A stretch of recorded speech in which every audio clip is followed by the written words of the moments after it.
Commissioner Flackel, Present. Commissioner Breitling, Commissioner Vettel, Here. Commissioner Grinberg, Here. Commissioner Capitan. Thank you, Taylor. We have a very concise agenda this morning. First will be extend the emergency declaration for the severe weather from last weekend, and then an item with the Red River Valley Fair and a road closure. But before we move forward any further, I'm going to ask Sheriff Johnner to come up and provide a few remarks, and I believe he has a few slides.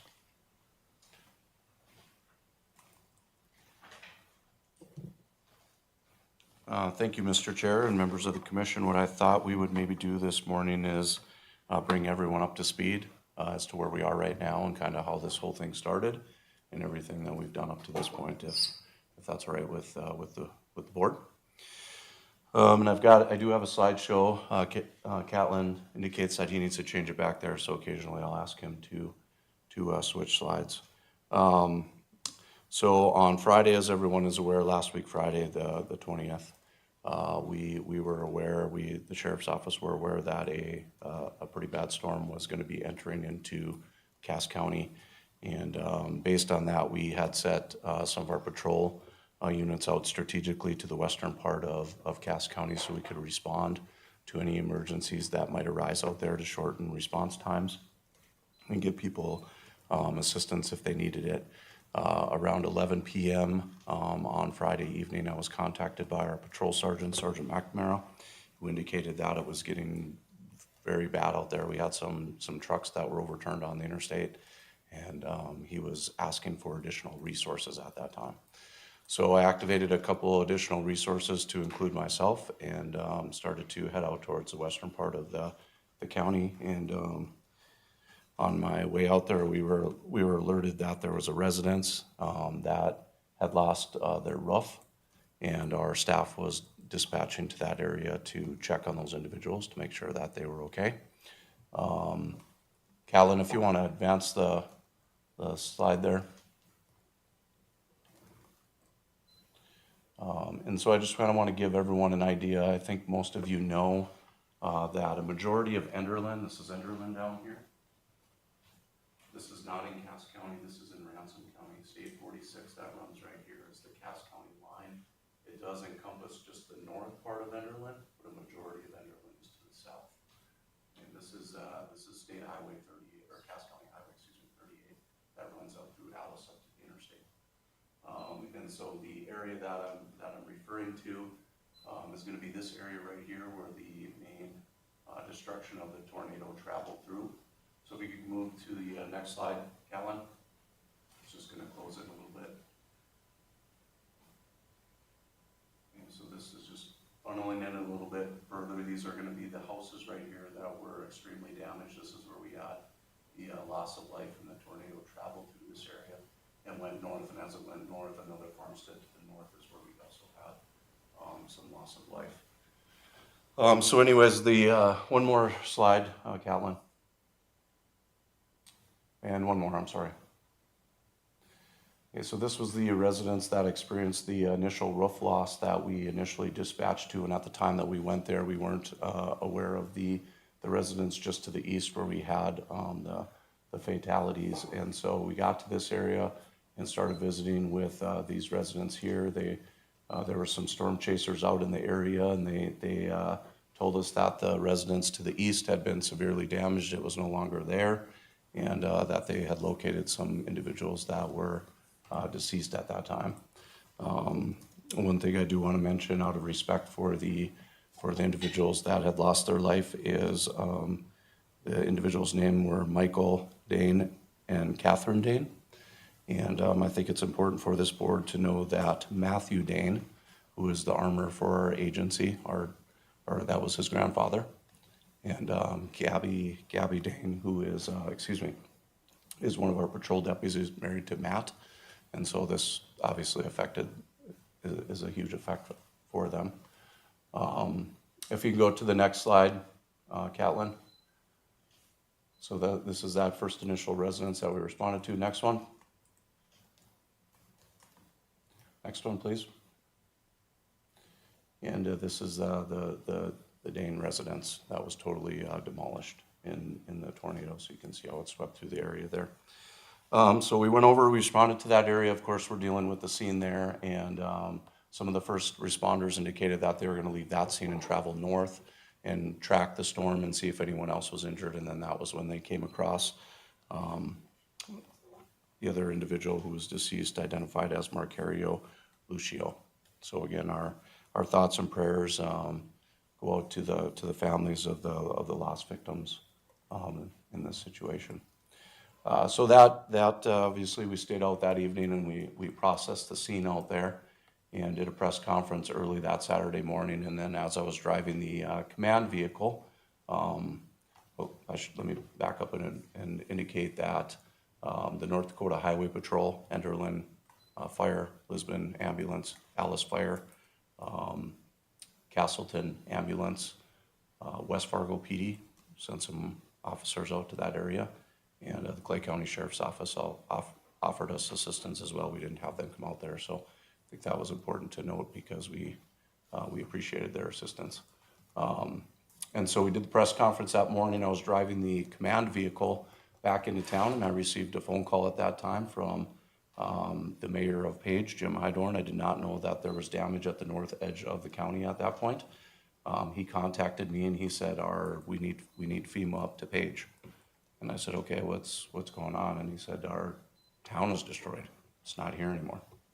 I said, okay, let me get the command post back into Fargo real quick here and grab my patrol vehicle, and I'll turn around and come right back out and see what we're dealing with. So I did that. I drove back out to Page, so I'm getting out there now early part of the afternoon, and I drove into town, and I was shocked by what I saw. I mean, the town was devastated. It looked like someone dropped a bomb in the town. So if you could go forward there, Catlin. Keep going. Keep going. Keep going. Okay, so this is what I saw when I first came into town. That's the Page elevator. You could just scroll through these pictures until you get to Hunter.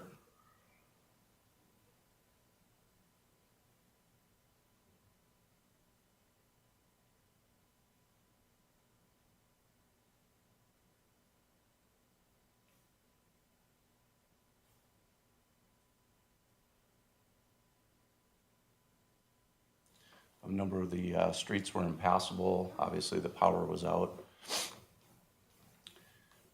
So at that point, I made contact with, for the rest of you, I made contact with Commissioner Grinberg and Robert and advised them of the destruction that I was seeing out there. And we began to start putting our thoughts together and getting resources together to determine what we were going to need. Obviously, pull in an emergency manager and do further assessments of the damage. I was also told by the residents of Page at that point that Hunter was just as bad. And so if you want to keep scrolling through the Hunter photos, they're after those, and just wanted to give you guys a look of what it looked like out in these cities.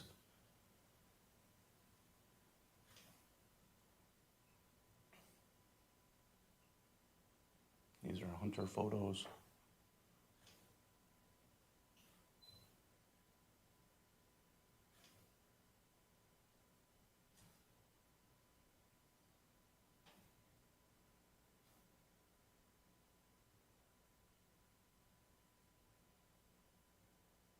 Again, most of these streets were impassable at the time that I drove in there.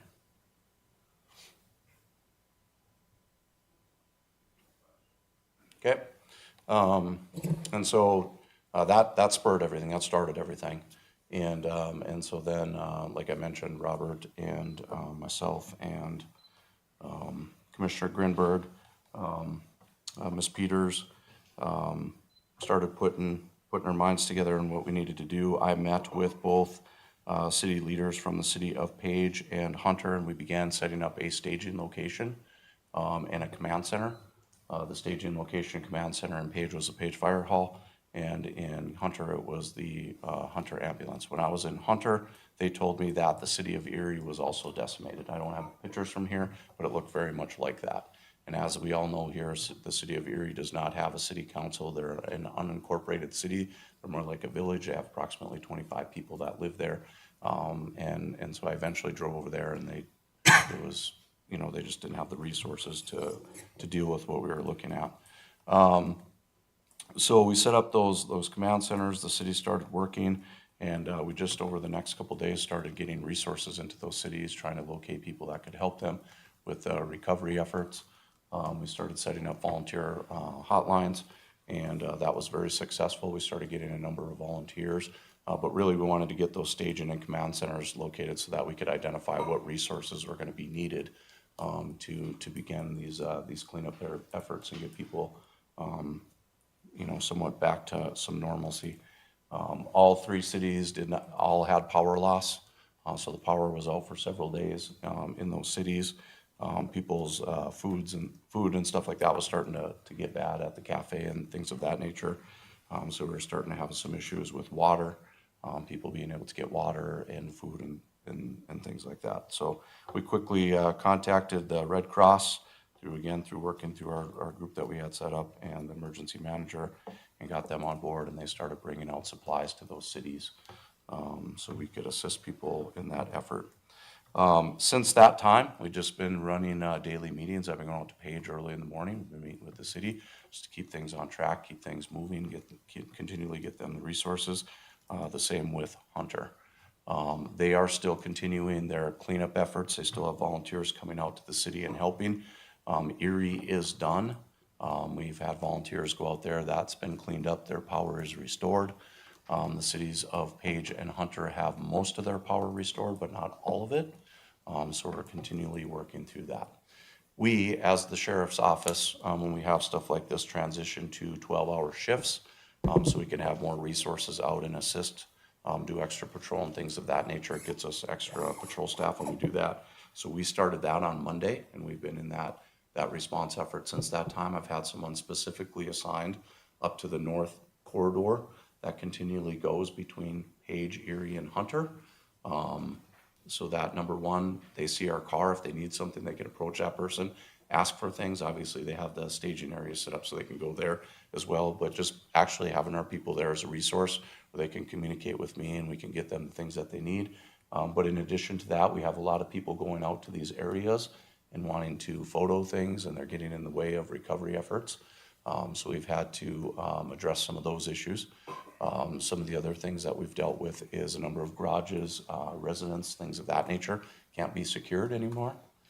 So we're doing extra patrol to make sure that people aren't out there looting and stealing from people. So that's what our efforts have been to this point. Obviously, the state of North Dakota has been involved in our meetings. They're entwined with what we're doing. And as you're going to do today, we've done declarations in each of those cities so that we can continue with the resource needs that they need. So that's where we're at. We've gotten a lot of great feedback, just so you know, from the residents on our response. So, I mean, obviously we do these things we can learn from, we can always get better. We'll do a debrief at the end of this as far as our agency is concerned, but to this point, I feel very good. Everyone is, we're moving along and we're just getting them things as they need and chipping things apart and getting things cleaned up. So. Yeah, thank you, Sheriff. I think to your point, at some point, maybe lessons learned and would be a good discussion to have as well. Totally impressed from the start of our conversation Saturday mid-morning through early this week. Appreciation for your leadership and your team. Some of those conditions were pretty tough, I'm sure, for some of your staff to be part of. Also, Kyle Lickey, he quickly came on board in a call about mobilizing members of our highway department and trucks to assist. The coordination has, having the privilege to be chair this year, being involved in a lot of those conversations was very impressive. Governor Armstrong was instant in his communication back, providing the contacts for the State Department of Emergency Management to Morgan Fornes, offering the school as a site for cooling and or showers if the power outage is extended longer than anticipated. So massive storm, but a very well coordinated effort. And I was impressed not only with the leadership of the government entities, but citizens, Canadians, South Dakotans, the folks that showed up to volunteer. Amazing. And that was a reflection of your leadership and being boots on the ground, first on scene. And so I just want to give you that gratitude to you and your team, because it's, to your point, people appreciate it. My conversation with the mayor of Page, it was, you could tell he had some comfort knowing that an organization was behind him to start mobilizing, so. Yeah. Mr. Chair, members of the commission, I appreciate that. I'm one very small person in this. Everyone came together and assisted. I'm lucky to just be part of it. Obviously our staff, like you mentioned, down to the coroner's office, the county road department, and everyone here, our partners and some of the other agencies, everyone has contributed to this. And the cities have been great to work with, so I appreciate Mayor Hydorn, Mayor Nelson, their cities, and even the citizens of Erie. But I think it's obviously a combined effort and from everyone, so I do appreciate the comments. Any other comments, Commissioner Flacco?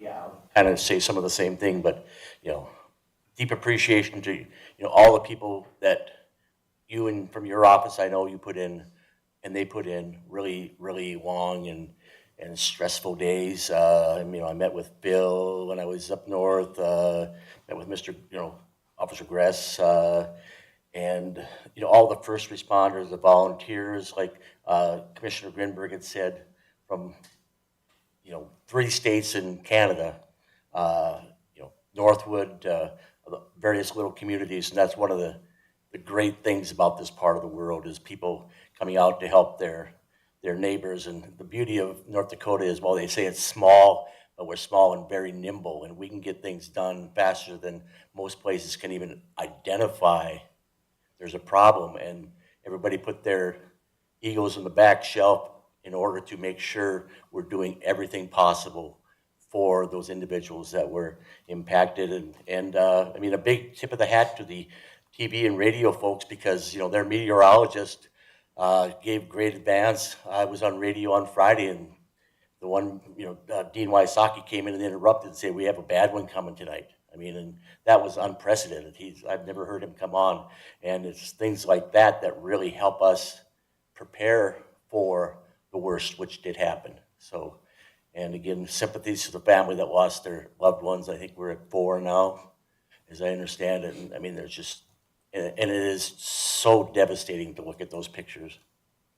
Yeah, the devastation, I've never seen devastation like that. And, but again, I appreciate the comments. Our staff has been working hard and diligent. And I think I forgot to mention Kyle. Kyle's been a great help through this, the county road department. And he and I have bounced a lot of things off each other, so I appreciate his leadership.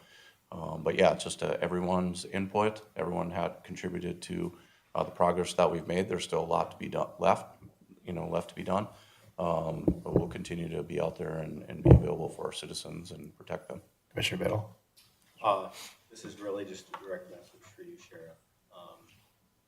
Thank you for what you did. And we know you weighted a lot of this on your shoulders personally. And I just want to remind you, as I always do, you got to take care of yourself. And I know you have to take care of your team. But again, incredible job. But again, we appreciate it, but we know a lot of that work was on you. So make sure you're taking care of yourself. Appreciate that. Mr. Capitan? Thank you, Mr. Chairman. Yes, on Monday, I did take a county tour from Mapleton, Castleton, Arthur. There were some home damages and trees down in Arthur also, and then up through Hunter. I didn't stop to talk to anybody. I wanted to, but I figured, no, I'm not going to get in anybody's way, but went all the way from then over to Page, down to Buffalo, Alice, and through that area, and didn't go into Enderlin. I was going to go in there, but since it's not in Cass County, I just went down 46 over to Leonard and Kindred in that area and back up to your training that was canceled at Bonanzaville. Just Yeah, thought I I'd bring apologize that for up that. too. Yeah. But yeah, no, it was a lot of devastation, and there's a lot of farmers who lost a lot of trees, lost a lot of crops. Grain bins. So grain bins That's going to be an issue. all over the place. Yeah, it's a mess. So, okay, well, I would Mr. Chairman, I'd like to make a motion to to extend the Cass County Emergency Declaration of June 21, 2025 to an indefinite period of time until such time that we feel the disaster period is over. Is there a second? Second. Discussion? Hearing none, we'll have Taylor take the roll. Commissioner Capitan, Yes. Commissioner Grinberg, Aye. Commissioner Flacco, Aye. Commissioner Brightling, Commissioner Vettel. Aye. Next item, we do have a setup for 11:30 meeting in the room, so Commissioner, Sheriff Johnner, do you want to do a brief highlight of a road closure motion we need to make? Yes, Mr. Chair, members of the commission, I apologize for this one. This slipped through the cracks for me. I wouldn't have had it on the agenda today, but we have the fair starting next week. We've obviously been preparing for the fair. This is one of those details that my sergeant had sent me and forgot to get it on the agenda last time, but we definitely need it. We're looking to close Cass Highway 28. And actually, when I was speaking with him last night, he preferred that we maybe start the evening of July 3rd because the fair starts July 4th. Is there a motion? So moved. Second? Second. Discussion? Hearing none, we'll take the roll. Commissioner Brightling, Commissioner Vettel, Aye. Commissioner Grinberg, Aye. Commissioner Capitan, Aye. Commissioner Flacco. Aye. Thank you, Sheriff. Is there a motion to adjourn? Second. Moved and seconded. All those in favor signify by saying aye. Aye. Aye. Motion carries. Thank you. Sheriff?